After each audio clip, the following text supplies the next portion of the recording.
Universitas Hasanuddin Makassar, Sulawesi Selatan merekomendasikan pemecatan dosen berinisial FS sebagai ASN ke Kementerian Pendidikan Tinggi Sains dan Teknologi. FS merupakan oknum dosen Fakultas Ilmu Budaya yang diduga melakukan pelecehan seksual terhadap seorang mahasiswanya saat bimbingan skripsi. Peristiwa tersebut terjadi pada 25 September 2024. Usai bimbingan, pelaku menahan korban untuk tidak keluar dari ruangannya. Korban berusaha untuk menolak, namun pelaku tetap memaksa melakukan tindakan tak senonoh. Usai kejadian ini, korban langsung melaporkan kasus ini ke Satgas Pencegahan dan Penanganan Kekerasan Seksual Universitas Hasanuddin. Namun, korban justru merasa disudutkan.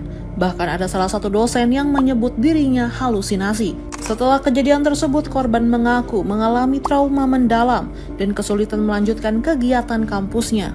Sanksi berat kepada pelaku diharapkan bisa menjadi warning agar hal serupa tidak terjadi lagi di lingkungan pendidikan.